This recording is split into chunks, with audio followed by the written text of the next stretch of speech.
Hello, this is a guy who likes fanfiction and is too lazy to read, so here is Frayed Truths in audio form. Check the description for the links to the author. Chapter 16. When Itaka comes walking out of the trees, Kakashi and Jiraiya are expecting him. They knew Itaka would sense them following him. That was part of their plan. Stop to rest, allow him to sense them, and draw him out into the open.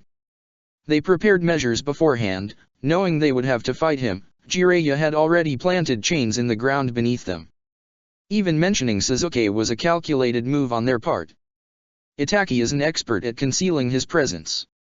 It was impossible for them to know for sure if he took the bait, but speaking Sasuke's name resulted in a brief flare of chakra that allowed them to pinpoint his location. Kakashi knows Itaka will come alone. He won't want to start a fight unless absolutely necessary, and Kisame's presence will only incite conflict. So when Itaka comes through the trees, his Sharingan already blazing, Jiraiya and Kakashi aren't caught off guard. They're already on their feet. Kakashi-san, Itaka greets them. Jiraiya-sama. It bemisses Kakashi how unerringly polite Itaka is even when plunging a katana repeatedly into Kakashi's gut. In most ways, he's completely unrecognizable from the young boy Kakashi once knew. In other ways, he hasn't changed at all. Remembering those days makes Kakashi's chest ache. For Sasuke, it must be agonizing. Why are you following me, he asks. And what does it have to do with my brother? Straight to the point. Kakashi expected nothing else from him. He directs his gaze to the space just left of Itaka's face. He isn't going to make the mistake of looking into his eyes again. Your brother is in a coma, Jiraiya answers. He, too, is being careful not to meet the Uchiha's gaze. It seems that genjutsu of yours did more damage than you intended. Neither Jiraiya or Kakashi are certain if that last part is true. It's possible that trapping Sasuke in the genjutsu was exactly what Itaka intended. He's certainly cruel enough for it. But Kakashi doesn't think so. It doesn't make sense for that to be the case. Kakashi doesn't understand why, but Itaka has spared Sasuke's life twice now. He wanted to hurt him, not kill him. And this genjutsu will kill him eventually. The mind can only take so much pressure before it shatters. Not even Tsunade can do anything for him, Jiraiya says. A flicker of emotion passes through Itaka's eyes, the smallest crack in his unfeeling countenance. But it's gone before Kakashi can identify what it is. I fail to see what that has to do with me, he says coolly. If a medical genius the likes of Tsunade-sama can do nothing. He's under your genjutsu, Kakashi interrupts him. Itaka's words falter. What? Once again, the smallest flicker of emotion makes itself known. Kakashi latches onto it, to the smallest hint of proof that Itaka feels, that Sasuke means something. That genjutsu you put him under, Kakashi continues. The same one you put me under, wasn't it? Itaka doesn't respond, and Kakashi takes this as confirmation. He's trapped inside it, he tells him. You never dispelled it. Over 10 days. Over 10 days being trapped inside that same memory, living in a never-ending nightmare. And for a single moment, the briefest moment of time, Itaka's mask falls away completely. Too shocked, too stunned, to even try to hold on to it. The coldness in his expression fled, and the emotion in his eyes is crystal clear. Absolute horror. The emotion in his eyes is so raw, so absolutely horrified, that it makes Kakashi's breath catch in his throat. He realizes he's been looking into Itaka's eyes, has been for a few moments now, and has to tear his gaze away sharply, hoping he hasn't already been trapped in a genjutsu. Itaka doesn't look like he's in the state of mind to cast a genjutsu right now. When Kakashi returns his gaze frontward, not meeting Itaka's gaze but close enough to see his expression, the emotion is gone. It's been locked away behind steel doors and iron bars. That was never my intention, Itaka says. There's the smallest thread of emotion in his voice, giving him away, but it's not enough for Kakashi to be able to grasp. However, I still fail to see what it has to do with me. Jiraiya's face is hard, his jaw clenched. It's your genjutsu. You're the only one who can break him out of it. Something flashes over Itaka's expression, but he doesn't respond, and Jiraiya's eyes spark with anger. That kid is your little brother. Do you really not care for him at all? He's a nuisance not worth my attention, Itaki replies. The fact that he cannot break out of the genjutsu himself is only proof of his weakness. If seeing him suffering upsets you so much, then I suggest you put him out of his misery. He holds no interest for me. Itaki's voice is colder than Kakashi's ever heard it. It's almost enough to make Kakashi forget the clear horror he saw in his eyes a moment ago. Almost, but not quite. I don't believe you, Kakashi responds. He means something to you. I don't know what that something is, but it's something. You wouldn't have spared him otherwise. Itaki's expression doesn't change. He means nothing to me. Kakashi clenches his jaw. He remembers a 12-year-old boy who once claimed the exact opposite, his face filled with a deeper love than Kakashi had ever seen. He means everything to me. Kakashi wonders what happened to that boy. What happened to the boy who loved his brother more than anything, more than life? He can't be the same person standing in front of him now. He can't be. You'll come with us, Kakashi tells him. Or we'll take you back by force. Itaki raises an eyebrow at him. You're so certain you can defeat me? Was one sojourn in my Tsukuyomi not enough to prove it useless? Are you really so eager to suffer it again? Kakashi doesn't wince at the memory of the torture he endured, though it's a near thing. Instead, he reaches up with his hand to push up his Hitaite, directing his gaze just to the left of Itaki's eyes. Absently, he files the name away to look into later. Tsukuyomi. Not really, he replies. But I've got a student that's counting on me. And I never make the same mistake twice. Itaki's eyes narrow. His gaze darts to Jiraiya for a moment, almost uncertain, before it returns to Kakashi, the emotion gone. Very well, he replies. If you are really so confident. He lunges, low and fast. His speed is incredible, untraceable, but Kakashi knows this game. He trained with the yellow flash, after all. He matches Itaki's speed with his own, Kunao already flashing out to deflect another, but Itaki shifts his weight back sharply, sliding feet first under the whirling leaves of Kakashi's Shunshin. Kakashi's Sharingan catches the movement, and he changes direction in the same instant. His Kunao slices through empty air, a fourth of a second too slow, then his head snaps up just in time to spot the clone dropping down from below. One hit from a shuriken, and the clone bursts into a dozen cawing crows. The birds obscure his vision for a moment, and Kakashi weaves the seals for a substitution as he spins around, ducking a grab. Itaki twists around his kick, lashing out with a kunao only to hit a log instead. Kakashi flickers behind him, and Itaki spins, his kunao flashing up to parry Kakashi's. The blades meet with a loud clang, and the blow is actually enough to drive Itaki back a step. Across their blades, Kakashi smiles at him. It's not a nice smile, it's sharp, razor-edged. You're not going easy on me, are you, Itaki-kun? Itaki's eyes narrow. Only because you haven't given me a reason to try harder. Using their locked blades and the ground at his feet as momentum, Itaki leaps, twisting his body over Kakashi's head. His hand lands on Kakashi's shoulder to give himself enough leverage to complete the flip, and Kakashi is already spinning to face him as his feet touch the ground behind him. Itaki skids backwards, his hand movements a blur even to Obito's eye. A fireball roars through the air, and Kakashi slams his hands against the ground, a wall rising up from the earth. He can feel the heat of the flames as they strike the barrier, and he uses the brief moment to glance behind him, weaving the seals for a clone as he does. Jiraiya is gone, as is the plan. All Kakashi needs is to keep Itaki's attention focused on him. If he notices Jiraiya's absence, then it will all be over.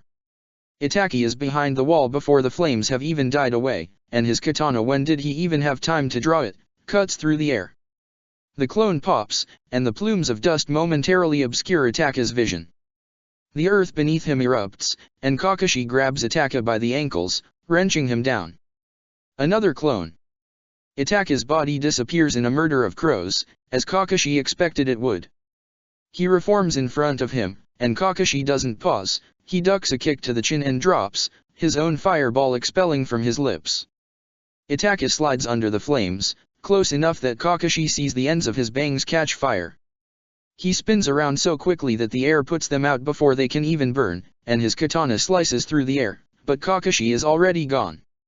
He appears behind him in a whirl of leaves, his hands flashing as lightning sparks in his palm.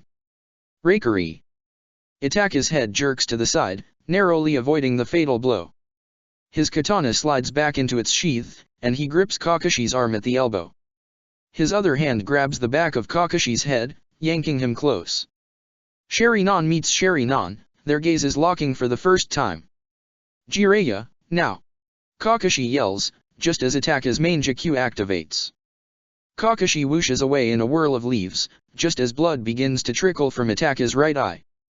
Itake's eyes widen, his head snapping around so fast it's a wonder his neck doesn't break. It's a ruse. There's no one there when Itake turns his head, and Kakashi uses the divert in his attention to skid around to his left side, his hands flashing through seals as he does. Jiraiya appears then, dropping down from the trees, and Kakashi knows it's a clone. The Jiraiya clone lands on Itake's right side, opposite of Kakashi. Both of them reach down and grab the chain they implanted in the ground before Itake appeared. The chain comes up and circles the body within it, and Kakashi and the clone pull it taut. Itake's eyes widen in surprise as the chain wraps around his body, restraining him. The shadow clone Kakashi called up before appears in front of him, lightning sparking in his palm. Unable to form hand seals, the three Tomo in Itake's eyes morph into a curved shuriken. Amaterasu. The shadow clone catches fire, black flames burning it to ash before the Chidori can make contact.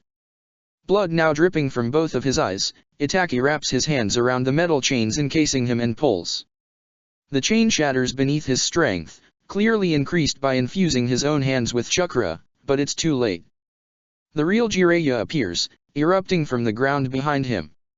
Realization flashes over Itake's face, but his reaction time is slowed by the backlash from using his main Jakku. Jiraiya slaps the cuffs around his wrists, and his arms are yanked forcefully behind his back, the two cuffs pulled together like magnets. Itake's Sharingan deactivates immediately. Itake falls to his knees, and Jiraiya steps back. A smug smile curves at his mouth. Jiraiya and Kakashi walk around to stand in front of him. Itake pulls uselessly at the cuffs. My chakra. Those are chakra-inhibiting handcuffs, Jiraiya explains. They stop the flow of chakra completely. It's useless to try and escape them, so don't waste your time trying. With the cuffs around his wrists, he can't even activate his Sharingan. Attempting to call on his chakra will only result in intense pain. Itake knows this very well, it was something often used in Umbu when holding prisoners. To his credit, Itake accepts his defeat with grace. He bows his head, his hair falling over his face. So you caught me, he says. His voice is as unreadable as always. I'm impressed. What now? Drag me back to Konoha. Jiraiya's face twists in disdain. He walks around to stand at Itake's back, yanking the teenager harshly to his feet. Get up, he snarls. Don't think I'm taking my eyes off of you for a second. I would think you a fool if you did, the Uchiha replies. The Senin's face becomes pinched. He looks much like he's resisting the urge to throw a punch. He doesn't drag Itake with him, because Itake goes willingly. Blood staining his cheeks like tears, his hair half falling out of its tie, he walks with his head held high, his face blank and his eyes cold. Time to go home, traitor, Jiraiya says. I hope you've enjoyed your time away. And Jiraiya doesn't see it. He doesn't see it because he doesn't know Itake, not like Kakashi does. Kakashi thinks back to their fight, and already, he can think of at least 7 different moves that Itake could have used to avoid this outcome. Instances where he should have been faster, should have anticipated better. As much as Kakashi wants to believe he bested his former subordinate, he knows Itake. He knows how the boy fights. This wasn't the extent of his power. Not even close.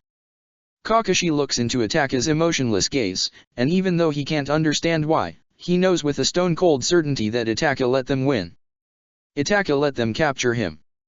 Jiraiya doesn't see it. But Kakashi does. Itake Uchiha is only in chains right now because he wants to be. The moment he decides he no longer does, he'll be gone. Chapter 17. He didn't plan this. Perhaps it's a stupid thing to fixate on, given what he just learned. But the thought keeps running through his head, refusing to let him go. He didn't plan this. There's a dull ache in Itaka's shoulders, and the restraints around his wrists chafe against his skin. His left eye still burns from using Amaterasu, and his vision is blurry around the edges. He should probably be more concerned about that than he is. But given the recent revelation, his possible encroaching blindness doesn't really rate. 10 days. 10 days inside the Tsukuyomi. The reality of the words, what they mean, sinks into his bones. He feels like his mind should be spinning, but instead it feels oddly frozen. The implications of it are too horrible to comprehend. Suzuki. The single thought is filled with such a deep emotion that he feels like he can't breathe. He hears the echo of his brother's screams in his ears, feels the splinter of bone beneath his hand. He sees the blood on Suzuki's lips, the emptiness to his eyes, the heavy thud as he hit the floor. Itaka pulls at his wrists inside the cuffs, causing a sharp flare of pain to shoot up his arm. It cuts through the fog in his brain, focusing him. 10 days. God, what has he done? The Tsukuyomi was meant to be fuel to Suzuki's anger. A necessary push to strengthen his hatred, to harden his resolve. Pain for the purpose of making him stronger. You are weak. His fingers itch with the need to hurt, to ground himself somehow. He digs his nails into his palms. Stop. Focus. Kakashi and Jiraiya are standing only feet away, speaking to each other in low voices. Every once in a while, one of them will glance back at him, making sure he hasn't moved. Even as he watches, Jiraiya turns his head to pin him with a narrow glare. They needn't have bothered. Itaki has no plans to go anywhere. He placed himself in this bind, after all. He's fairly sure Kakashi suspects this, which is unfortunate. He probably should have fought a bit harder.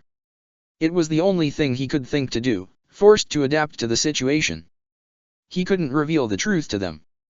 He's soaked his hands in too much blood to abandon his plans now. But Suzuki. 10 days. It was only supposed to be 1. And God, how awful is that?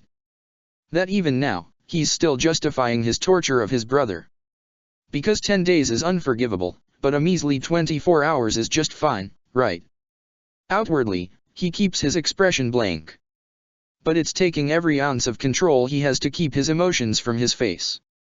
10 days. Itaka digs his fingernails deeper into his palms, breaking skin. The sensation is sharp and stinging. He clings to it. He remembers Suzuki screaming, his hand wrapped around his throat. He remembers how fragile his skin felt beneath his fingers. Screaming, screaming, screaming. His name a plea, a prayer, a curse. Itaka. Itaka doesn't let himself be startled by the voice.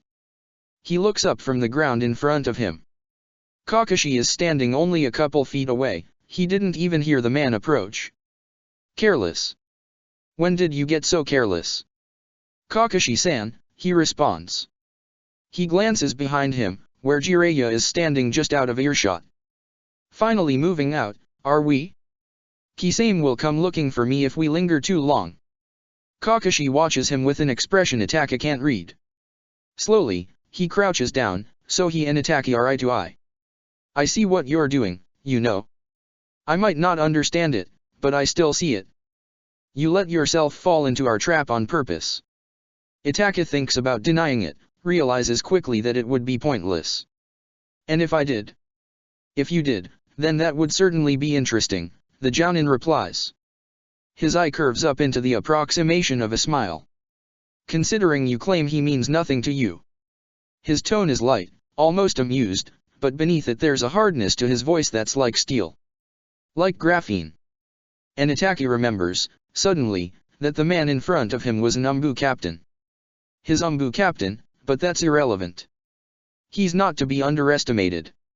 I fail to see what you hope to accomplish here, Itaka tells him. On what basis do you think I'll agree to help him? Kakashi doesn't blink. You'll help him. For the same reason you let yourself be captured. Because you care about him. There's many responses Itaka could give to this, ranging from outright lies to shaded truths, but it doesn't matter. Kakashi saw the horror in his eyes earlier. Just a glimpse behind his mask, but he's taken it for the proof that it is. Itaka looks at him, at the deceptive affability to his expression. A hint of a smile flickers over his lips.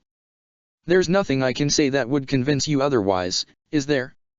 Kakashi stares back, his eye still curved, voice still like steel. Absolutely nothing. Itaka keeps his expression unreadable. The faux smile falls from Kakashi's eye, leaving behind a deadly expression. It's the expression of the shinobi who was famed for being cold-blooded, whose hands are coated in more blood than maybe even Itaka's. I believe you care about him, Kakashi says. Even love him, in your own screwed-up way. But attempt to harm him again, and I will take you out. Itaka doesn't answer. He takes Kakashi at his word. He knows from the look in his eye that he means it.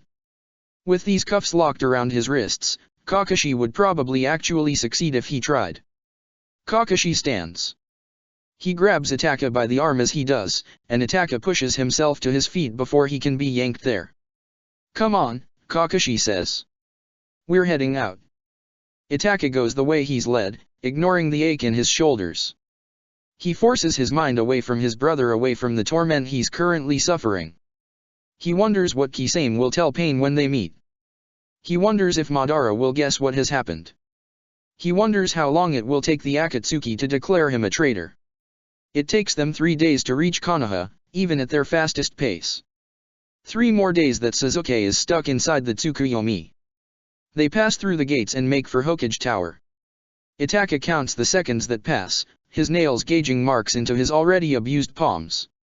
It feels strange to be back in the village, even though he and Kisame were just there. It feels like returning home, but at the same time, it doesn't. Familiar and foreign at the same time. His vision is still blurry in his left eye. Itaki is starting to give up the hope that it will ever go back to normal. It seems he did permanent damage to it this time. Once again, he should find this more concerning.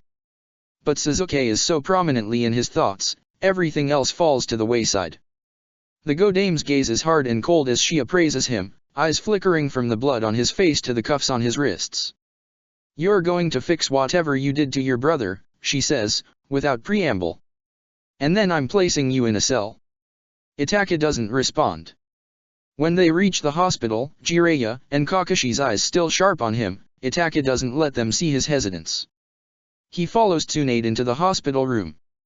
Naruto Uzumaki is sitting at Sasuke's bedside. His eyes immediately fill with fire when he sees him, and he jumps to his feet. You. Itaka watches him calmly. Naruto-kun. Naruto glares at him. Hatred burns in his eyes. Don't address me so familiarly, bastard. Itaka observes the boy's reaction. Not confusion and fear, like before. Now, he's greeted with outright hostility. It's to be expected. You're going to fix Sasuke, the Jinchuriki yells. His fists are clenched, his teeth gritted. You're going to fix him right now, you heartless piece of... Naruto, Jiraiya interrupts. Leave.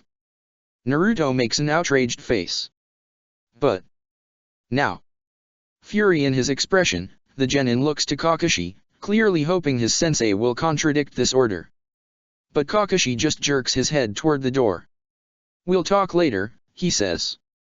Fuming with indignant fury, Naruto stomps over to the door, throwing it open. He throws Itaka a hateful glare before he exits. Itaka watches him leave, a strange feeling in his chest. He remembers the boy standing in that hallway, screaming Sasuke's name. The raw fear in his eyes. It seems his brother has found a friend, even amidst his isolation from the rest of the world. Naruto Uzumaki. Itaka wonders if Sasuke will be able to kill him, when the time comes. You must kill your closest friend. Just like I did. No. No, Sasuke could never. Itaka turns to the body on the bed, and his heart catches. Sasuke is so pale that he almost blends in with the sheets, and it only makes the dark bruises on his skin stand out even more sharply. Right now, Sasuke is watching their parents be murdered. He is watching Itaka butcher them, over and over and over. Itaka did this. He trapped him inside of a living hell. And the very worst part of it, the most horrible, is that he can't even regret it, not completely. He regrets that it went wrong, that he wasn't more careful, but he can't regret the act itself. Not when he has a plan to carry out. Not when he needs Sasuke to gain the Mangekyo, needs him to kill Madara. For a moment, he hopes that maybe this incident was enough to awaken it. A second later, he feels sick with himself. What kind of person has he become, that his brother lies tortured and broken, and still all he can think of are his plans? How long can somebody wear a mask, before it begins to mold to their face? You'll have to let me out of these restraints, Itaka says, if you expect me to help him. Itaka feels Jiraiya and Kakashi trade glances behind his back. Jiraiya looks to the Hokage. Do it, Tsunade says, her lips a thin line. There is a moment of hesitation. Then, a slight pressure on his wrists, followed by a soft click. The cuffs don't come off, but they do fall apart, no longer pulling his arms magnetically behind his back. The seal inscribed on the metal loses its effect when the cuffs are no longer linked. Itaka feels the moment he regains the use of its chakra, like a lock falling free from a cage. It pulses and flows within him, once again unrestricted. He rolls his shoulders slightly, wincing from the ache in his back. The cuffs still scrape against his wrists, but it's relieving to finally be able to move his arms. All three of them watch him warily. But Itaka's attention is reserved solely for the boy on the bed. He kneels down by the bed, his eyes tracing the features of his brother's still face. It's been so long since they've been this close, 5 years, and their confrontation at the hotel didn't exactly give Itaka the time to look at him. Hand around his throat. Leaning in close, a cruel smirk pulling at his lips. You don't have enough hatred. His face is so still, almost peaceful. No hint of the horror unfolding behind his eyes. It's somehow worse than if he had looked to be in pain. Itaka's gaze catches on the black tattoo peeking out from the collar of Sasuke's shirt, the same one he caught a glimpse of 2 weeks ago. His jaw tightens. Anger flashes through him, but he quickly pushes it away. Orochimaru is a problem for a different time. Itaka's Sharingan activates. He sees Kakashi tense at his left, but Jiraiya places a hand on his shoulder. He lifts his brother's eyelid.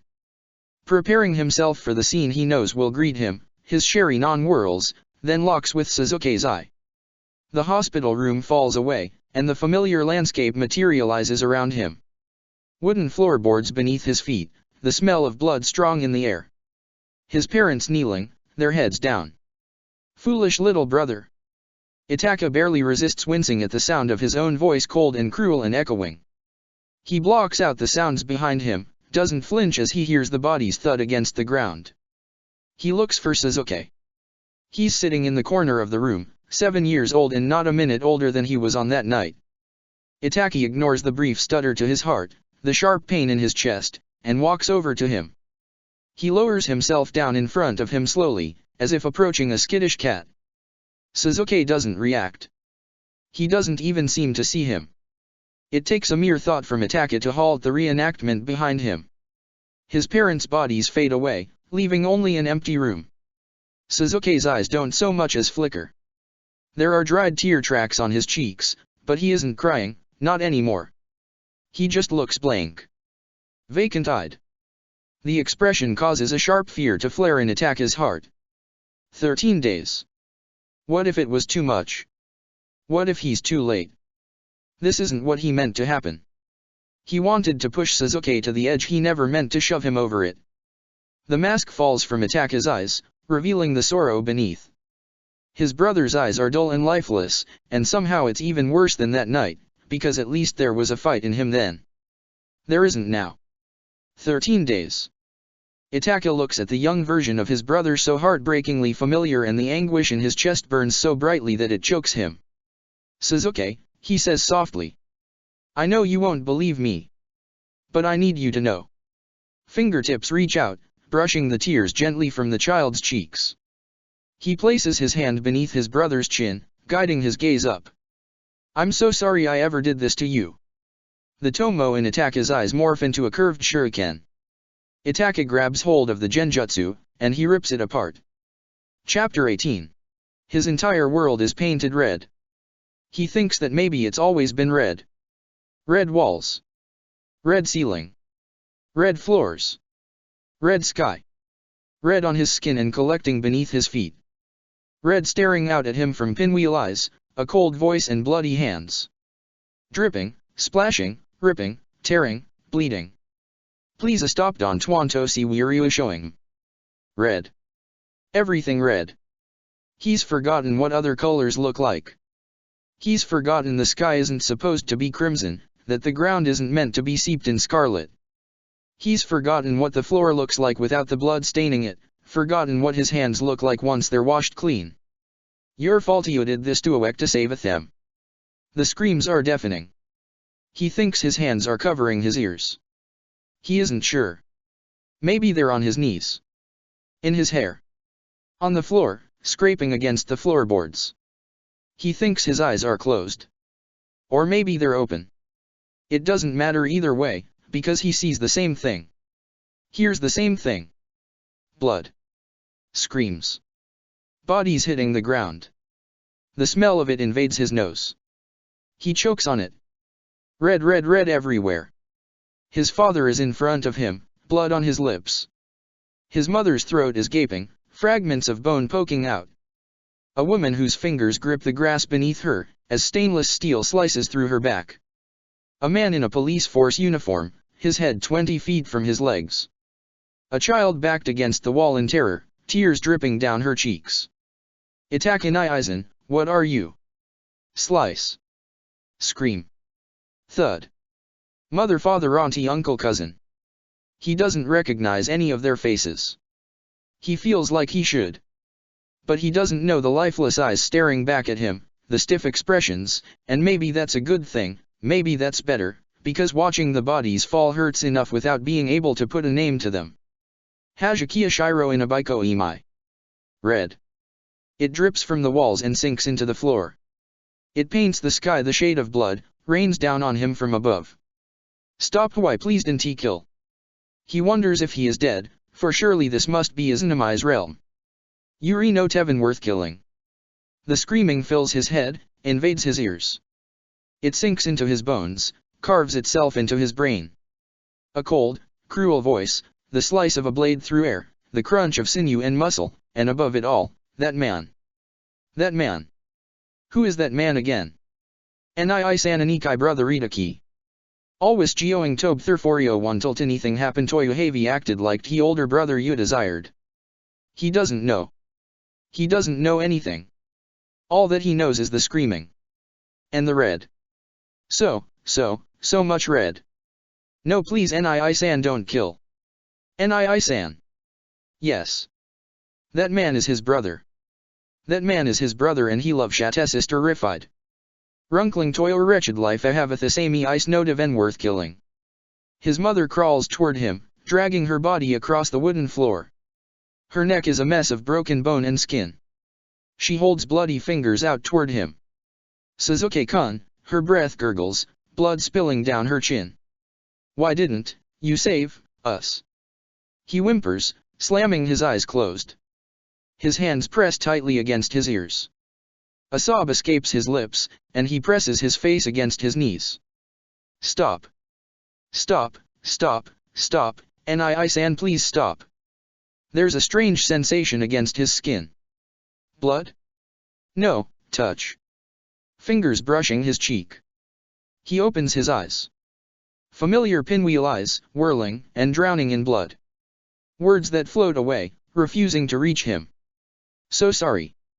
Everything is wrenched away, and the world explodes into light. Suzuki's eyes snap open with a gasp, and he chokes on the coppery scent of blood. He sees his mother's fingers reaching toward him, pleading, hears her screams in his ears, and he wakes with a cry of her name on his lips. Kaa-san. There is a hand on his shoulder. The smell of iron is replaced with ammonia. Red is replaced with white. Suzuki, someone says. The world spins and dips and twists.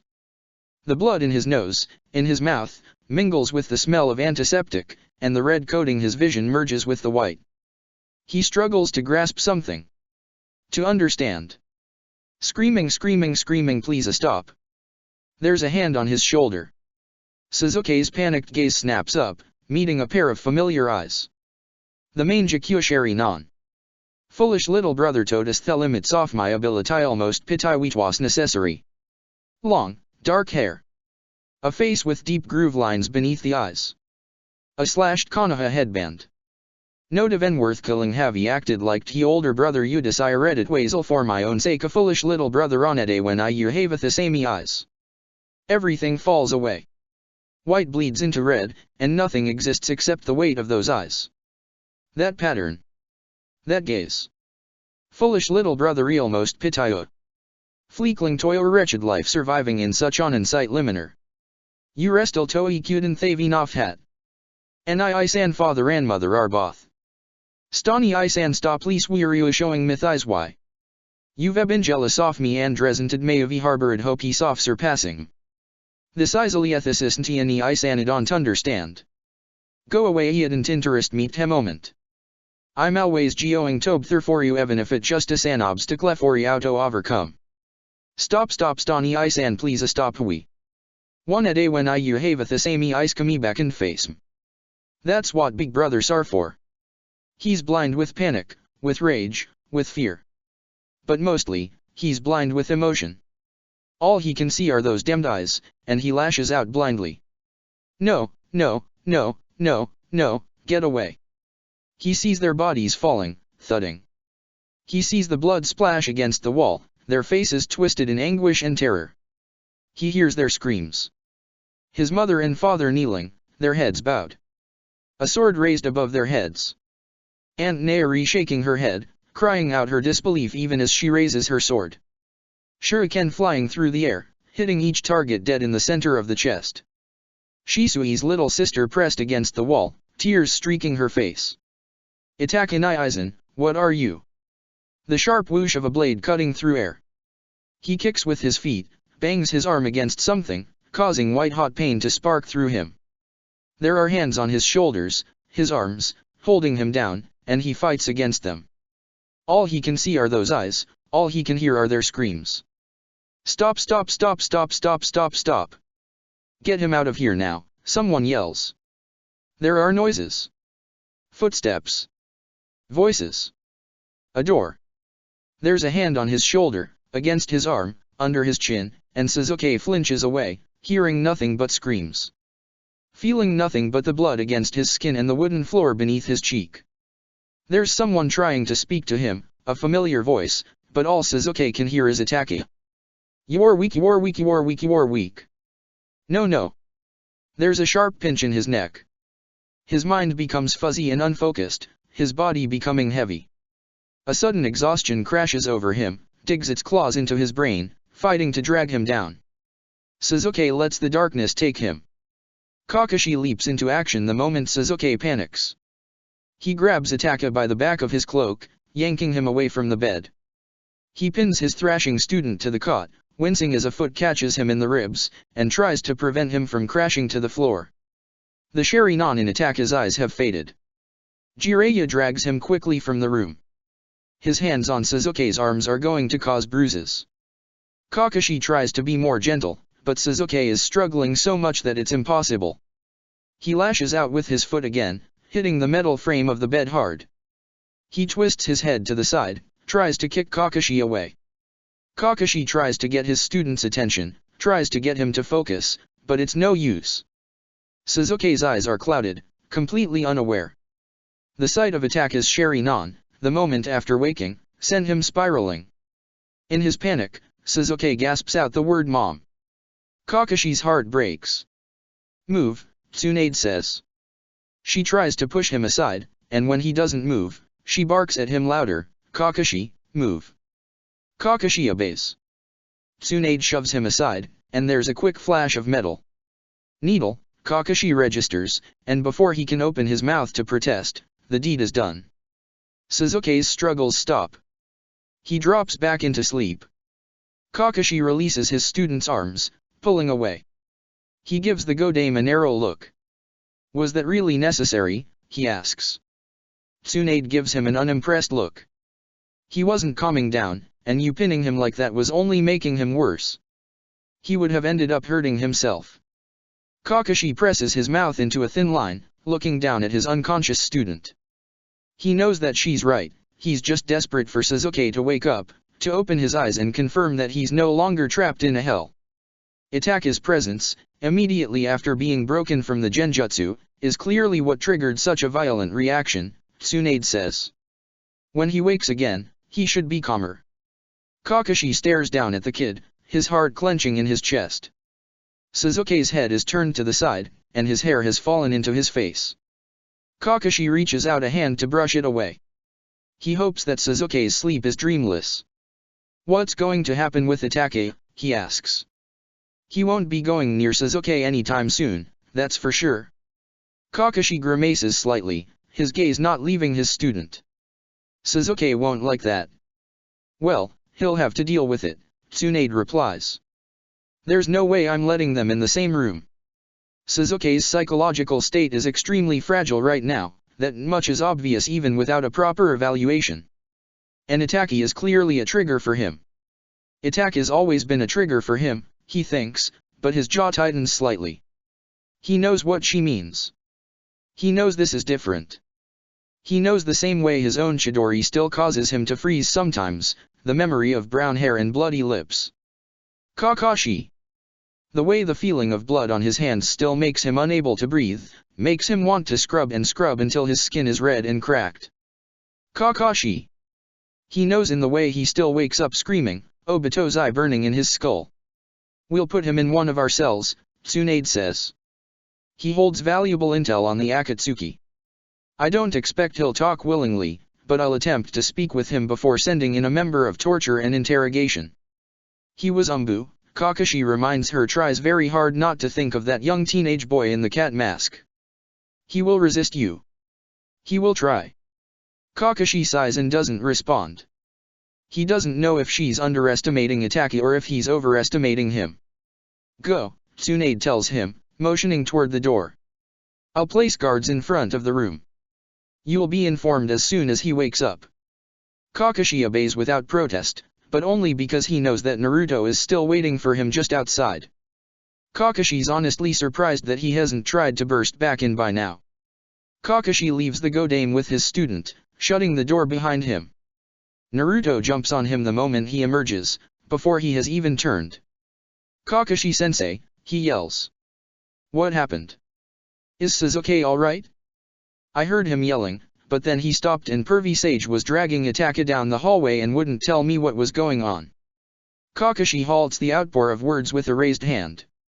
To his surprise, Naruto actually listens, falling silent. Everything is okay. Itachi's presence in the room caused Sasuke to panic, so we were forced to sedate him. That doesn't sound okay. Naruto's frown deepens. You mean he's asleep again? So I can't talk to him? Not yet, Kakashi tells him. The sedative will only last a few hours, and he should be calmer when he wakes up. But even then, we're not sure what sort of state he'll be in. I'll need to talk with him before he has any visitors. Kakashi watches Naruto's face drop. He wishes Naruto wouldn't look at him like that. His eyes are Minato's eyes, and seeing the disappointment in them makes his chest ache. Fine, Naruto huffs, though he's clearly unhappy. What about Sasuke's brother? What's happening with him? Kakashi narrows his eyes at the intent he hears behind the question. You aren't to go anywhere near him, he says firmly. Do I make myself clear? This seems to catch Naruto slightly off guard. It's not often that Kakashi takes such a stern tone with his students. I wasn't going to, the boy mutters. It's a lie.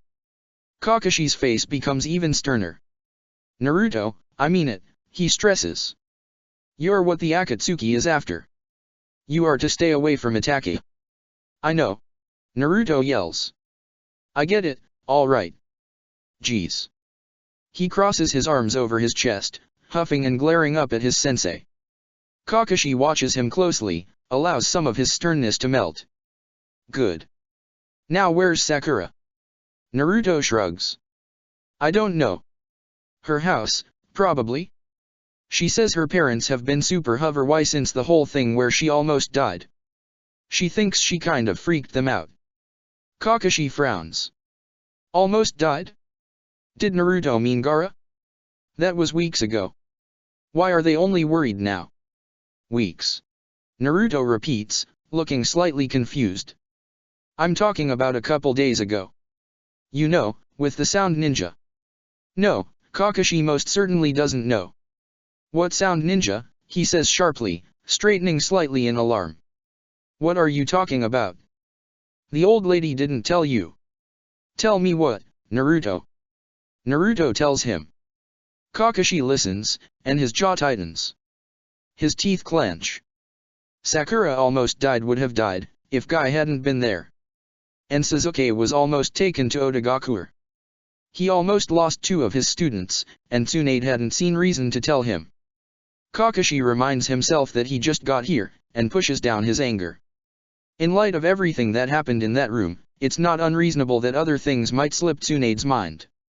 And speaking of Orochimaru, Naruto says, as he finishes up the story, how come you never told me he was after Sasuke, huh? Don't you think that's something I should know about? Kakashi winces at the accusation in his voice. You're right. I should have told you. The curse mark, along with Orochimaru's interest in Sasuke, was meant to be kept secret. But all 3 of his students were present in that forest that day, and he knew that Sakura already knew about it. He should have sat them down after the second exam to talk with them about it. How is Sakura now? He asks.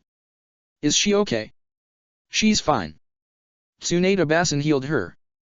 Kakashi frowns. Naruto, don't call the Hokage that. Whatever. I'm gonna go see Sakura-chan and tell her Sasuke's awake. Or, that he will be awake, I guess. Kakashi hesitates, torn between making sure she's really okay and staying here with Sasuke. I can go to Sakura's. I should make sure she's okay. Naruto rolls his eyes. Kakashi-sensei, I told you she's fine. What's with you lately? Seriously, why are you suddenly so worried? Because I wasn't paying enough attention before, Kakashi thinks. Because that was a mistake. Because I'm trying to do better. My student almost died, he says instead. The other one has spent over 2 weeks in a coma. I think that's enough grounds for me to be worried. Yeah, I guess. It's still weird, though. Naruto scuffs at the ground with his foot, then looks back up at his teacher. Hey, sensei? Do you think Sasuke's going to be alright? Kakashi looks at him, and his heart aches. His hair and eyes are a copy of Minato, but the hope on his face is all Kushina's, and Kakashi can't bear to say anything that might crush it. Can't bear to let him down. And so, in a moment of utter foolishness, Kakashi smiles at him and promises, don't worry, Naruto. Everything is going to be okay. Sasuke will be back to his old self soon. Naruto looks at him for a moment, but then he smiles. Of course he will be, he agrees. It's Sasuke, after all. Kakashi nods, and tries not to feel too guilty for what he knows will most likely be a lie. Everything is going to be okay. Sasuke will be okay. He wonders who he's trying to convince, Naruto or himself. Chapter 19. 1. Sakura breathes in slowly, then breathes out.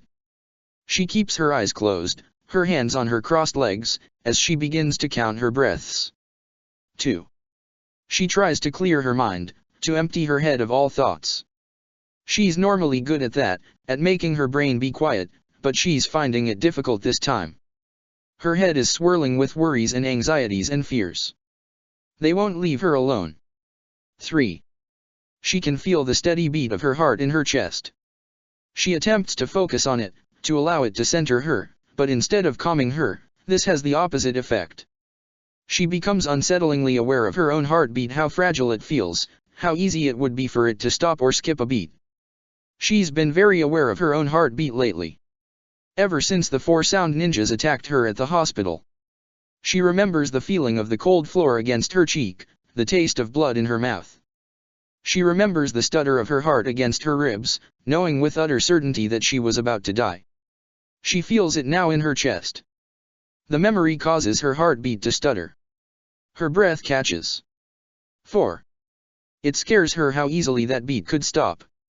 Her life is unbelievably fragile, and she's aware of this in a way she wasn't before. It terrifies her. She can't stop thinking it, feeling it. Her hands shake against her knees. And she can't stop thinking about Sasuke, either. About how fragile he looked. He has always been so strong to her, and now suddenly he is breakable. So breakable, and she can do nothing to help him. Nothing to protect him. She can't do anything. She's always being saved. 5. She takes another breath, inhaling slowly, exhaling at the same pace. She tries, again, to empty her mind. To focus her thoughts. She ignores the slight twinge of her wounds, concentrating on her breaths. She doesn't think about Sasuke. She tries not to think about Sasuke. 6. A knock comes at her door, breaking her from her calm the moment she finally manages to find it. Her eyes open as her father peeks his head in, and she feels a sharp spike of annoyance at the interruption. "Sweetheart, you're..." Her father frowns when his gaze lands on her, his sentence dropping off. "What are you doing on the floor?" "I was meditating." She tries to tamp down her irritation, but some of it still bleeds through to her voice. It helps speed up the healing process. Her father gets a pinched look on his face at a reminder of her injuries. Sakura would feel more guilty about bringing it up, if she wasn't so sick and tired of all the hovering her parents had been doing since it happened. "It's not like this is the first time I nearly died." "What is it?" she asks, still not moving from her position on the floor. "Does Mom want something?" Her father shakes his head. "No, your friend Naruto is here. He's looking for you." Sakura blinks in surprise. "Naruto? He's here. Did you want me to send him in?" Sakura nods. "Please," she says, as she feels her anxiety ratchet up. "Why is Naruto here? Has something happened with Sasuke?" Her father ducks out of the doorway. He has a displeased, almost wary expression on his face. It's the same expression he and her mother wore when she invited Naruto over for dinner, the same expression most of the villagers wear. As if Naruto is some type of nuke, and no one ever wants to get too close for fear of it going off. Sakura doesn't understand it. She tried to ask her mother about it, but all she got was a vague non-answer. Sakura rises to her feet. She winces as the movement jostles her injuries, pressing a hand against her bruised ribs. A second later, the door is flung open, nearly hitting the opposite wall, and Naruto enters. "Sakura-chan," he yells. When his gaze finds her, some of his exuberance fades, replaced by concern. "Hey. Are you okay?" She waves the question off, giving him a smile. "I'm okay. I'm still a bit sore, is all." "What are you doing here?" Naruto flounces past her. He throws himself onto her bed, making himself completely at home, as if he's been in her room 100 times instead of just once. "Sasuke is awake," he declares. Sakura feels her heart stutter in her chest. Her eyes widen. "What? When?" "Not too long ago. Kakashi-sensei and Pervy Sage came to the hospital with Itachi. Then they kicked me out, which was totally not cool, but Sasuke's awake now. Or at least, he's out of whatever freaky vision thing he was stuck in. A genjutsu, Naruto. Whatever. The point is, he's out of it now. Kakashi-sensei says he's gonna be okay." Sakura's heart is beating loudly in her chest. She's flooded with a burst of feelings. The abundance of her relief makes her feel momentarily weightless, like she could jump off the ground and fly if she wanted. It feels like a gigantic, pressing weight has been lifted from her shoulders. "He's okay," she thinks, feeling the smile pulling at her lips. "Sasuke-kun's okay. That's wonderful," Sakura says. "How is he? Did you talk to him?" Naruto shakes his head. "No, he's asleep again. Kakashi-sensei said they had to sedate him." "Oh," Sakura says quietly. She feels some of her happiness fade at the words, at the troubled expression on her teammate's face. "But Kakashi-sensei said he was okay, right?" Naruto's face pinches slightly, his blue eyes cloudy as he stares up at her ceiling. Sakura feels her smile pulling into a frown. "Naruto? He is okay, right?" "I don't know," Naruto admits. "I trust what Kakashi-sensei says, but..." The blonde trails off, shaking his head. "Ugh, I don't know. I just wish I knew what exactly happened." Or better, I wish I could talk to that bastard myself. Give him a piece of my mind. Sakura frowns. Itake Uchiha is still just a name to her, but she also has a desire to seek him out. To put a face to the name that hurts Sasuke-kun so badly, so that she is able to hate him properly. What happened to him after, she asks. Itake. I don't know. I guess they'll probably lock him up. Kakashi-sensei wouldn't answer any of my questions, he just kept telling me to stay away from him. Sakura narrows her eyes when she sees the look on his face. She sighs.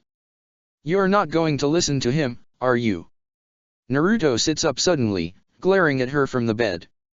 Of course not. No one is telling me a single damn thing. I was the one they were coming after. I deserve some answers. She pauses when she hears that, as the question she's had for a while now resurfaces.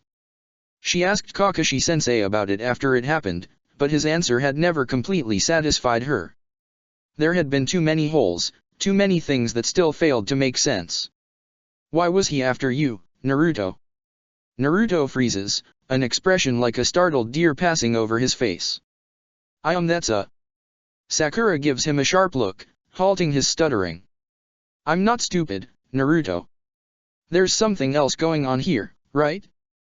Kakashi-sensei said that Sasuke-kun's brother went after you to get to Sasuke-kun. But I was already in the village, so I was a much closer target. Instead, Itake chose to go outside the village. That doesn't make sense if his only goal was just to hurt Sasuke-kun. Naruto avoids her eyes. He's a horrible liar even when he's not actively speaking. Itake was after you specifically, Sakura says. Why, Naruto? Naruto tries the avoiding eyes tactic for a few more seconds before realizing that Sakura's going to make him actually respond. He sighs. Look, I can't tell you, Sakura-chan, okay? It's not because I don't want to. But it's an S-rank secret, and I'm not supposed to tell anyone.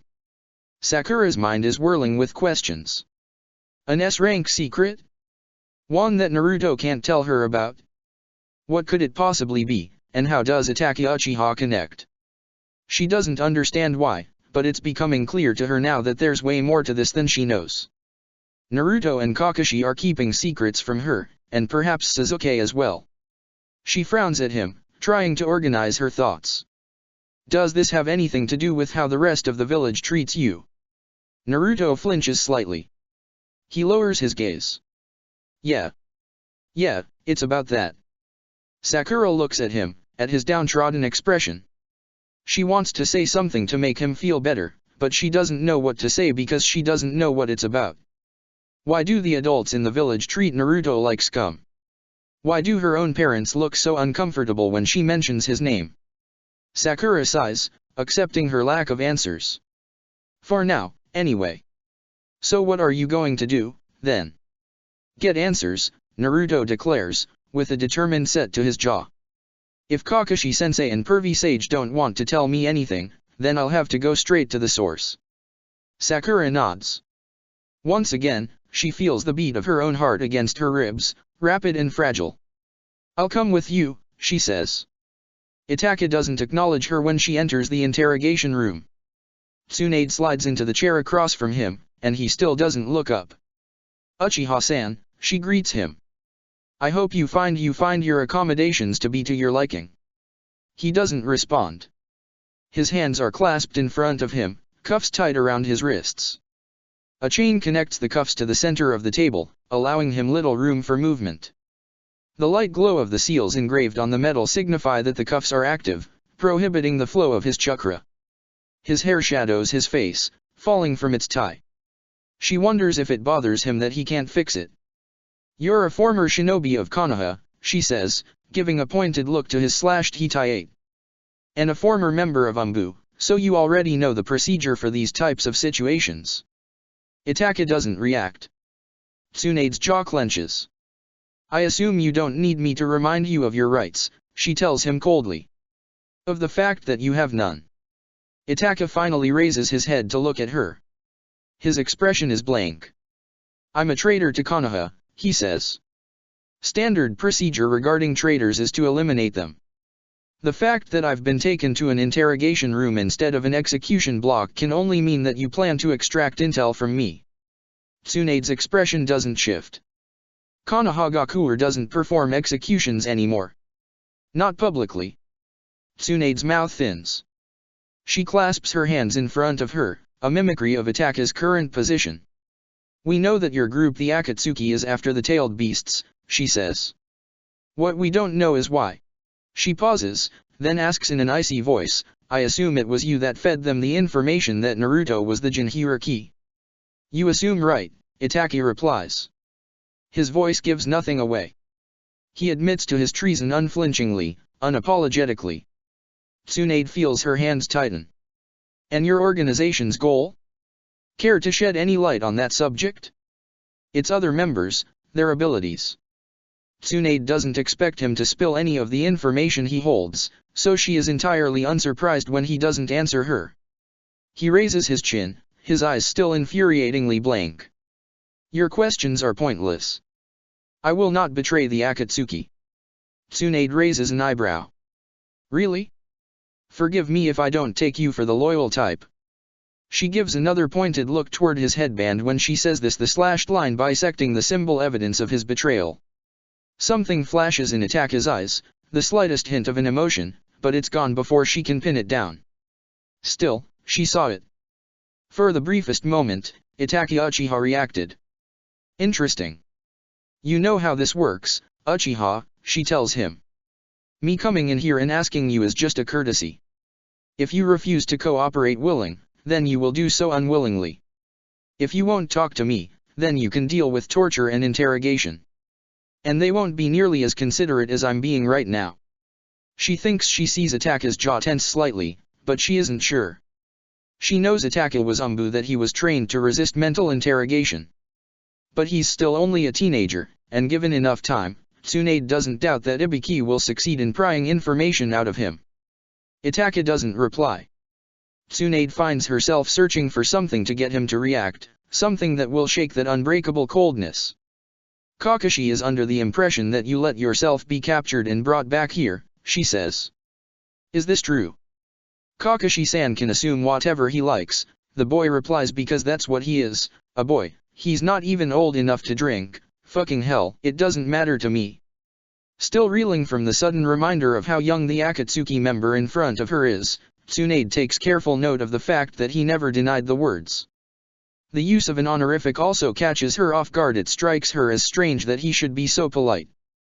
There's a slight familiarity in his tone. It strikes her then that the two of them were in Umbu at the same time. If you did intend to be captured, then the only logical reasoning I can come up with for you doing such a thing would be because you wanted to wake up your brother. This suggests you care for him. Interesting, considering all your other actions seem to suggest otherwise. There. She spots it again. A flicker of emotion in his eyes, clearly a reaction to her words. A reaction to Sasuke. But once again, it disappears. Gone too fast for her to read. I don't care what happens to Sasuke. He doesn't interest me. But you left him alive the night of the massacre, she points out. It's something she's been wondering about ever since she read the file on the event. Seems like a strange thing to do if you truly care nothing for him. He left his little brother alive that night, after all. And 2 weeks ago, he left him alive again.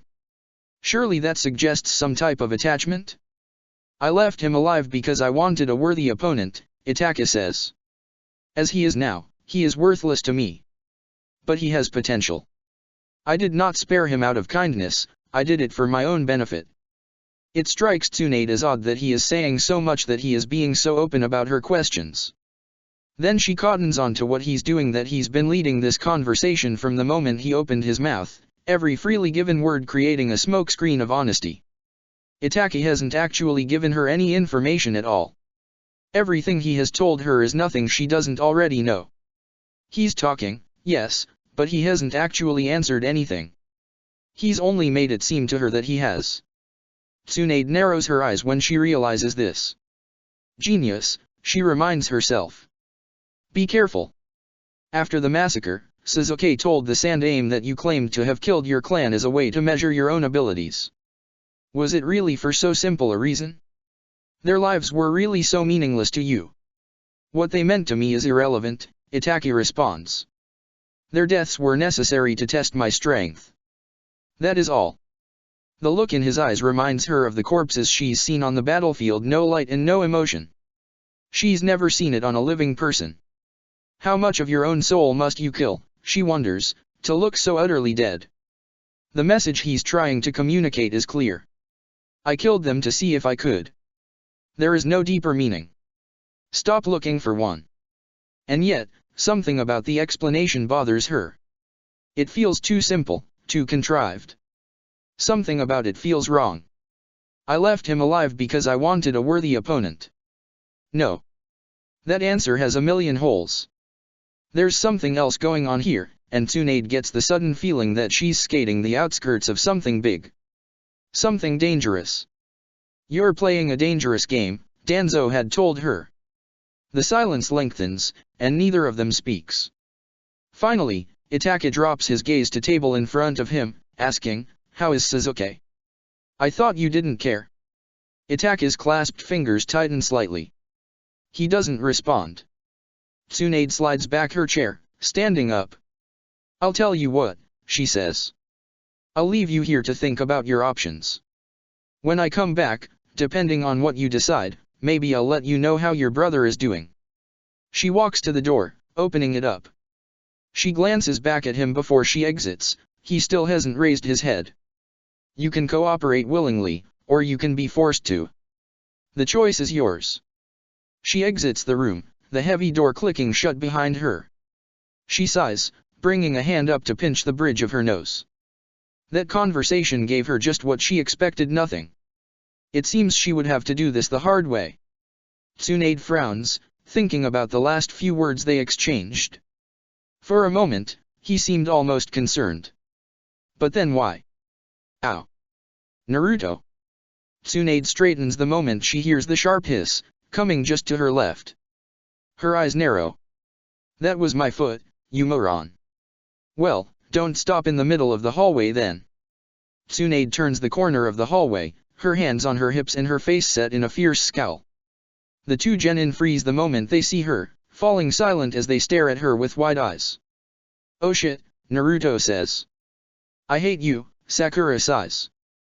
Naruto makes an indignant face, turning to look at his partner in crime, but Tsunade cuts him off before he can speak, causing his head to snap right back around to her. "What the hell do the two of you think you're doing?" The young Kunoichi shrinks under the harsh words, already looking deeply chastised. Naruto, on the other hand, puffs up indignantly.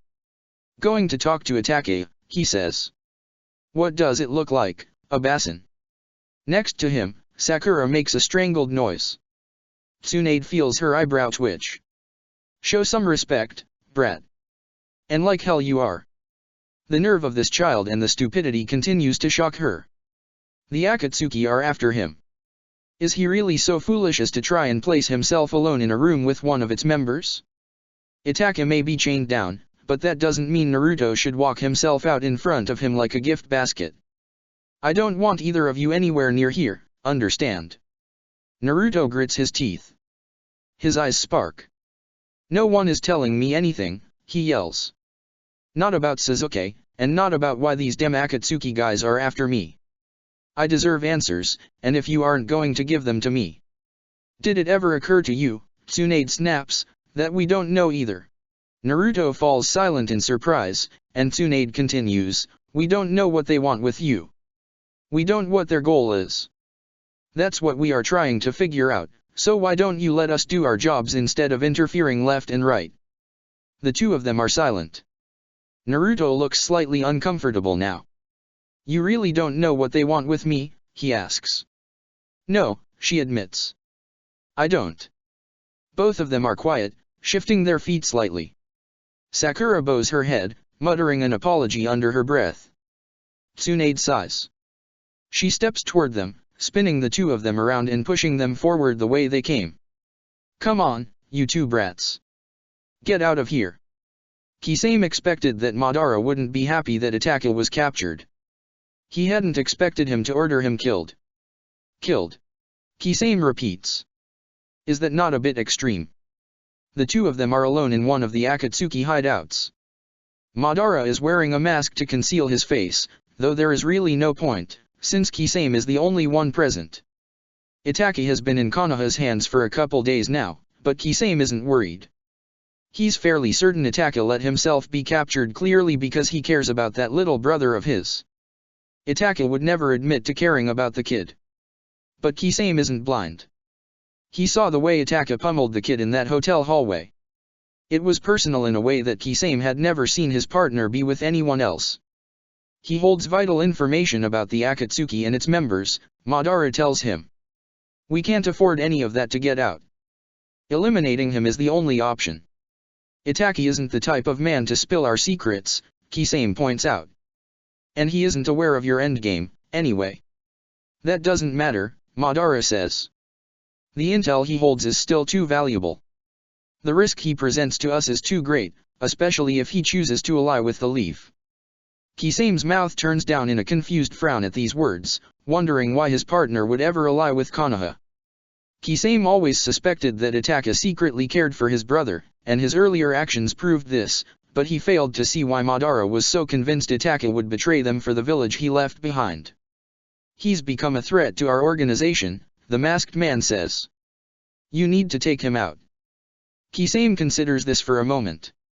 Disregarding whether or not he was capable of killing someone as strong as his partner, did he want to? Sorry, Kisame says lightly. But I think I'll take a pass. Madara straightens in surprise. Kisame thinks he sees his eye narrow behind the mask. Pardon. Kisame thinks about that young kid he first met on the end of the dock, no older than 14, but with blood already dripping from his hands. There had been no trust between them not then, but he had felt a kinship with him the moment they had spoken. He thinks of standing at the boy's back, Samehito level with his shoulder, warning him to be wary. Warning him to tread carefully. Now, Kisame thinks about the order he has been given, and he feels strangely reluctant. He would have done it 4 years ago. But something has changed since then, and the thought of slicing through his partner with his sword no longer brings with it the same relish that it once did. I won't kill Itake, Kisame tells him. I won't stop anyone else from trying to do it, but I won't do it myself. The Uchiha gazes at him with a sharp red eye. Is this loyalty you're displaying, Kisame? It is quite unlike you. Perhaps I've grown a conscience, he says. Or perhaps I simply value my own life. Either way, I won't do it. I believe you'll change your mind about that. Kisame narrows his eyes. Do you? What makes you so certain? Because I know how much you hate liars, Madara responds. And Itake Uchiha is the biggest one of them all. Chapter 20. Sasuke wakes up slowly. The light stings his eyes as he blinks them open. The ceiling above him is white. This feels wrong for some reason. The room is quiet, smelling faintly of ammonia. This also seems wrong. His mind is hazy. Fragments of thought float through his brain, slipping through his fingers. It feels like being at the bottom of a dark hole, with only his fingernails to claw his way up. Nothing makes sense, and the light around him burns. He blinks, and the ceiling above him turns red. He blinks again, and it's back to white. He takes a breath, slow and shaky, and moves the fingers of one of his hands. His muscles feel like pins and needles, and it makes him wince. He struggles to move his arm and get his hand beneath him, to push himself up. His entire body is weak. He attempts to move his other arm, and immediately winces as pain shoots from his wrist to his elbow. There's a faint bruising around his wrist. Broken. It sparks a memory, a flash of blue lightning, a harsh snap. But it slips away before Sasuke can grab onto it. He squints his eyes, the light still unbearably bright. There's a figure in the chair by his bed, a book in their hand, and Sasuke has to blink a few times to properly make them out. Kakashi. His voice is hoarse and scratchy, and it hurts when he speaks. Kakashi startles, the book slipping from his fingers. He catches it before it hits the floor. Sasuke. The man straightens in his seat, focusing on him. You're awake. How are you feeling? Sasuke isn't sure how to answer that. His mind is blurry, and he doesn't know what he's woken up to. He registers the hospital bed that he's laying in, the 4 that is taped into his arm. He frowns. Confused, he answers. Once again, speaking hurts. What happened? Kakashi looks at him cautiously. What do you remember? Sasuke pauses, trying to make his muddled thoughts crystallize. What is the last thing he remembers? Running along hallway, hatred burning hot in his veins, pain. Itake. Blood-red eyes cut through his memory, and all of it floods back. Sasuke's breath catches, his heart stopping, stuck in the memory of a hand at his throat. His mind falls away from him. Foolish little brother. Blood on the floorboards and spilling from the sky. Staining his nails, his fingers, his hands. His father's eyes, his mother's face, his brother's voice. Foolish little brother. Screaming in his ears. His mother's fingers reaching. Blood, blood, blood, in his nose, on his skin, he can smell it, feel it, taste it. He gags on it, chokes, bile rising in his throat. He leans over, feels it dribble past his lips, his throat burning. There's a hand on his back, a voice in his ear, and Sasuke gasps through the smell, through the taste, blood, blood, blood. Foolish little brother. The hand on his back is warm. It rubs circles into his skin. Sasuke clings to it, to the smell of antiseptic, to the sheets beneath his fingers. He locks onto the voice speaking to him, kind and soothing, nothing like the cruel one echoing in his head. Breathe, just breathe, you're okay. There are fingers brushing his face, pushing back his hair. Sasuke's throat burns, and his eyes sting, tears blurring his vision. There's a bin in front of him that is taken away, and something wipes at his mouth. The world is slow to realign. Kakashi's face is in front of him. His expression looks slightly panicked, even as the hand on his back remains solid and steady. He reminds Sasuke of someone else in that moment, and the memory of a 10-year-old Itaka flashes through his mind. There had been an accident with one of their mother's swords. Sasuke had gotten a hold of one and had ended up nearly impaling himself. His brother had been yelling at him, sharp phrases like "Are you stupid? You could have died, what were you thinking?" and Sasuke had burst into tears. Itake had been completely startled. Sasuke remembers his alarmed expression, the way his hands had fluttered around him, desperate apologies spilling from his lips. "No, sorry, don't cry, I didn't mean it." The world goes fuzzy again. 10-year-old Itaka becomes 13-year-old Itake, and his panicked eyes become hard and cold. His voice becomes cruel. "Cling to your wretched life." Blood on the streets. In the sky. Tripping over a body, scraping up his palms. Eyes searing into him, the pattern of a curved shuriken. "You're not even worth." His nails dig deeply into his palms. Kakashi's face comes back into focus. The smell of blood fades. "Are you with me?" Kakashi asks, his hand under Sasuke's chin. Sasuke twists his chin out of the grip, shutting down whatever expression is on his face. Kakashi's hand drops. The confusion in his mind rapidly clearing, memory is setting in more firmly now. He remembers. Cold eyes. A steel grip on his wrist. Hand around his throat. Pain. Desperation erupts, a seething anger right on its heels. "Itake," he snarls, shaking his sensei off him. "Where's Itake?" He rips at the 4 on his arm, yanking the needle out and ignoring the pain in his wrist. He struggles to stand from the bed, his muscles weak, kicking at the sheets encasing his legs. He finally manages to get his feet on the floor, but there's no strength in his legs. He nearly falls. "Whoa, hey." Kakashi stops him with an alarmed expression, pushing him back down on the bed. "Slow down, you've been asleep for 2 weeks. Your body is weak. And your wrist is broken, stop moving it like that." Sasuke wants to shove him away, to snarl at him, but he's too tired. And the words are too shocking, snapping him out of the haze of anger that settled over his brain. 2 weeks. It doesn't feel like it's been 2 weeks. It can't have been 2 weeks. It feels like hours. Like minutes. Like seconds. It feels like forever. Blood. Screams. His parents kneeling on the ground. The glint of a katana slashing down. You've been in a coma for 13 days, Kakashi tells him. You woke up a bit earlier, but you had to be sedated. Sasuke bites the inside of his cheek, his hands shaking. He struggles to process the information. Itachi. Your brother escaped, Kakashi says. Sasuke grits his teeth. Not my brother, never my brother. His genjutsu had you trapped. We haven't been able to wake you up until now.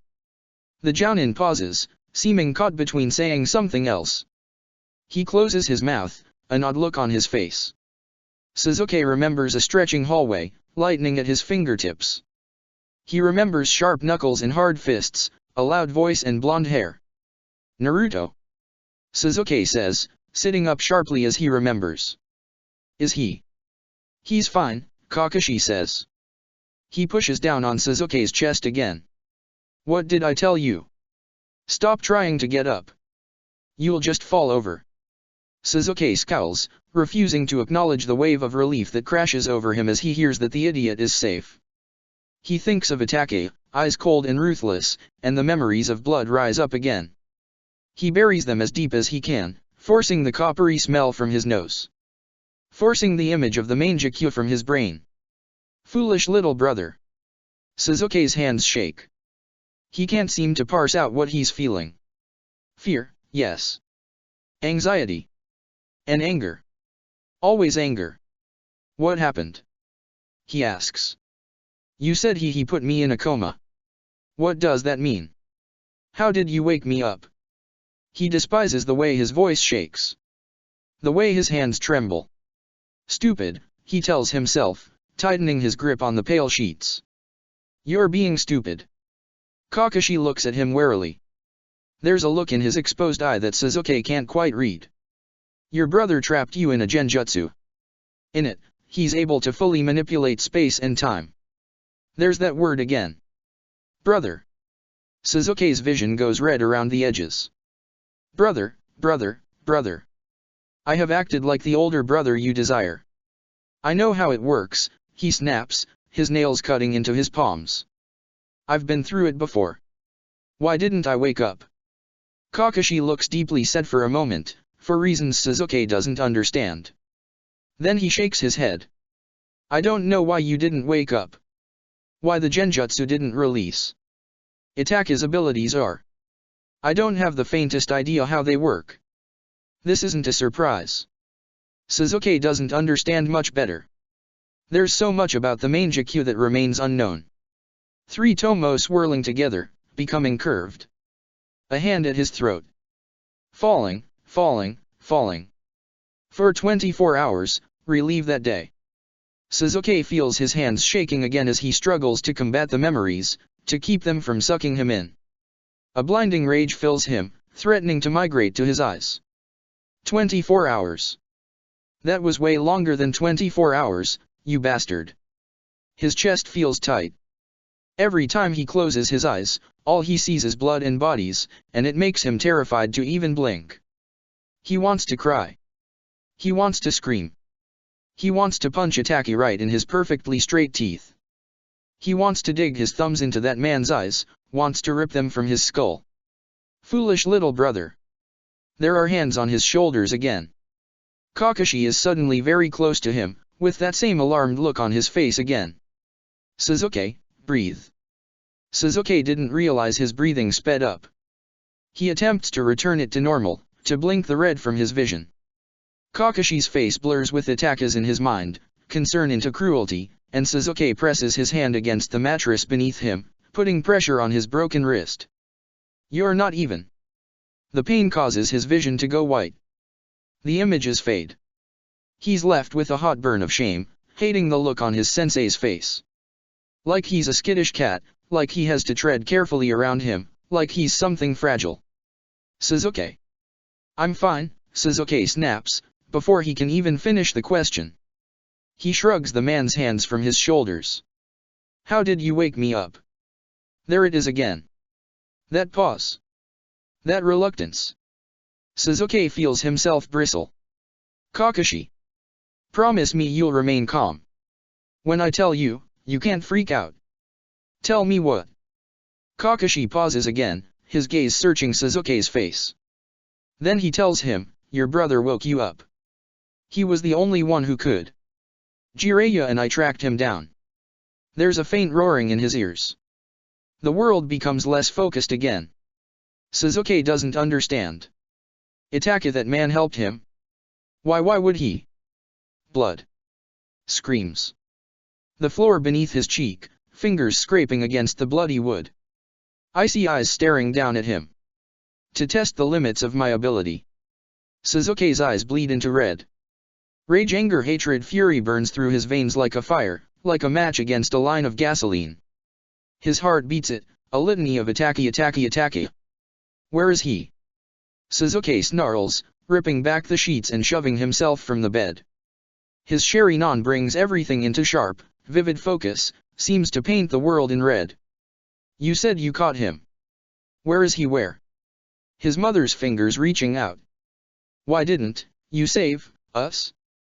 He tries to push past his sensei, tries to make it to the door. But a sharp pain spikes through his chest, punching the breath from his lungs.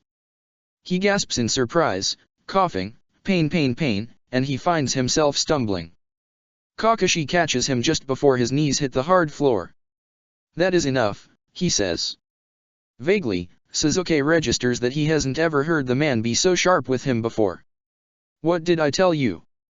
You're aggravating your injuries, sit down. You'll puncture a lung. Kakashi pushes him back down on the bed. Sasuke is in too much pain to fight him. Tears sting at his eyes. Tears of pain. Tears of anger. Tears of helplessness. That man. And one day, when you possess the same eyes. Sasuke's chest burns. Breathing hurts. Itachi is locked up, Kakashi tells him. He isn't going anywhere. Calm down. Sasuke wants to snarl at the words. Calm down. Calm down. But all his previous energy seems to have left him. All he can do is sink back into the mattress, a helpless rage burning through his veins. It lights his blood on fire, but there's nowhere for him to direct it. It fizzles out, leaving a wave of despair behind it. Foolish little brother. You're not even worth killing. Sasuke's bones feel heavy, like they're made of lead. The back of his throat burns. He closes his eyes, and he sees his mother's gaping neck. He sees his father's bloody lips. He sees blood, and bodies, and cold eyes. Why? Sasuke asks. Speaking hurts, and he resists the urge to reach up and touch the finger-shaped bruises he knows are around his neck. Why did he help me? Kakashi is silent for a long moment. He sighs. I don't know. The ceiling above Sasuke is white. He blinks, and it turns red. He blinks again, and it goes back to white. I want to be alone, he says. He doesn't look at Kakashi, just stares up at the ceiling, but he can feel the way the Jounin hesitates. The way his gaze lingers. Are you sure? Yes. Kakashi hesitates a moment longer. Then Sasuke feels his gaze drop. Okay. But Tsunade will want to examine you soon. I'll have to tell her you're awake. Tsunade. 5th Hokage. Oh. After another pause, Sasuke hears the click of the door opening. Kakashi slips from the room. Sasuke closes his eyes, placing his arm over his eyes. He thinks about that man. About how close he is to him right now. Only blocks away. Behind his eyes, he sees streets stained in blood. He sees bodies littering the ground. He sees a glowing red moon, and whirling pinwheel eyes. He sees his parents crash to the floor, over and over and over. Tears sting at his eyes, choking him. He bites them back desperately. Why, Sasuke thinks. A single tear escapes, slipping down his cheek. Why would he help me? Check the description for the links to the author.